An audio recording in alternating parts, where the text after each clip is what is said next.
আপৎকালীন পরিস্থিতি বিবেচনায় ভারতকে ডিজেলের সরবরাহ বাড়ানোর অনুরোধ করেছে বাংলাদেশ। তবে কি পরিমাণ বাড়ানো হবে তা চূড়ান্ত হয়নি বলে জানিয়েছেন বিদ্যুৎ ও জ্বালানি মন্ত্রী ইকবাল আহসান মাহমুদ টুকু।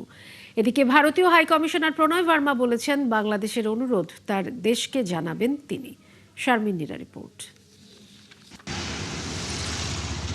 দেশে গড়ে প্রতিদিন ডিজেলের চাহিদা প্রায় 12,000 টন। সেই হিসেবে মাসে চাহিদা 3.5 লাখ টনের বেশি।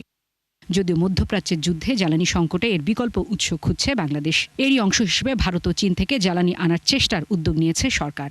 ভারত প্রতি মাসে পাইপলাইনে 15,000 টন ডিজেল দেবে। তবে আপৎকালীন পরিস্থিতি বিবেচনায় এর পরিমাণ আরও বাড়ানোর দাবি জানিয়েছে বাংলাদেশ। বুধবার সচিবালয়ে দেশটির হাইকমিশনারের সাথে বৈঠক শেষে এই আবেদনের বিষয়টি জানান বিদ্যুৎ ও জ্বালানি মন্ত্রী। একটা পাইপলাইন আছে, আমাদের সাথে একটা এগ্রিমেন্ট আছে, সেটা আমরা বলছি যে আদর্শ তেল বাড়ানোর জন্য তেল বাড়াই দিতে বলছি। এখন কি বাড়ে তারপরে বুঝবো যে কি করতে পারছে।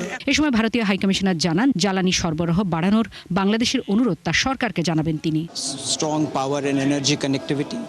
আমাদের দুদেশের শক্তিশালী পাওয়ার এনার্জির কানেক্টিভিটি রয়েছে। কিভাবে এটা আরো শক্তিশালী করা যায় সেই বিষয়ে আলোচনা করছি। আজ একটা ফর্মাল রিকোয়েস্ট পেয়েছি কিভাবে এই সহযোগিতা আরো বাড়ানো যায়। তিনি জানান, বাংলাদেশের সাথে বিনিয়োগ সহ অন্যান্য সম্পর্ক এগিয়ে নিতে চায় ভারত। শারমিন মীরা, 71, ঢাকা। উৎসবে ভালোবাসা ঈদ মানে